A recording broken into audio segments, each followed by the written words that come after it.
Christmas के दिन कुछ देशों में बच्चे रात के समय अपने अपने घरों के बाहर अपनी जुराबें दरवाजे पे लटकाते हैं। इसके पीछे मान्यता यह है कि सेंटा क्लॉज रात के समय आकर उनके जुराबों को उनके पसंदीदा गिफ्ट से भर देते हैं।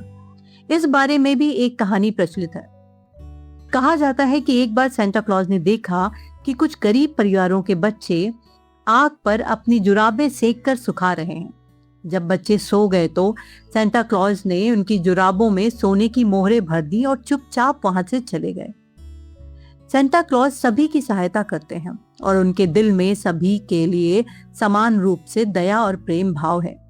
ऐसी ही एक कहानी हम आपको सुनाने जा रहे हैं। जब एक बार सेंटा क्लॉज को मायरा के एक ऐसे व्यक्ति के बारे में जानकारी मिली जो बहुत धनवान था, लेकिन कुछ समय पहले व्यापार में अपने ही किसी के धोखा देने से वह कंगाल हो गया था।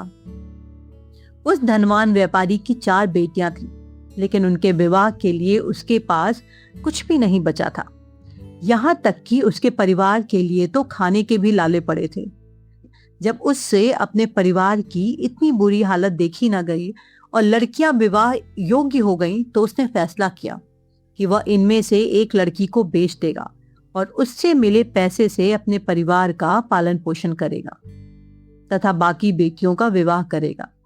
अगले दिन अपनी एक बेटी को बेचने का विचार करके वह रात को सो गया। सेंटा क्लॉज दूर बैठे व्यापारी की बातों को सुन रहे थे। व्यापारी के रात में सोने के बाद सेंटा क्लॉज अपने रेंडियर के साथ व्यापारी के घर पहुंचे और चुपके से खिड़की में सोने के सिक्कों से भरा एक बैग घर में डालकर चले गए। सुबह जब उस व्यापारी की आंखें खुली तो उसने सोने के सिक्कों से भरा बैग खिड़की के पास पड़ा देखा, तो वह बहुत आश्चर्यचकित हुआ कि यह बैग कहां से आया।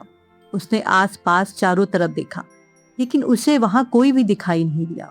तो उसने ईश्वर का धन्यवाद करते हुए उस बैग को अपने पास रख लिया और एक एक करके धूमधाम से अपनी 4 बेटियों की शादी की। बाद में उसे पता चला कि यह बैग उसे सेंटा क्लॉज ही उसकी बेटियों की शादी के लिए उसके घर छोड़कर गए थे। ऊपर बैठे सेंटा व्यापारी की खुशी को देखकर बहुत खुश हो रहे थे। सेंटा से हमें ये सीखने को मिलता है कि हमें भी दूसरों की मदद के लिए हमेशा तैयार रहना चाहिए।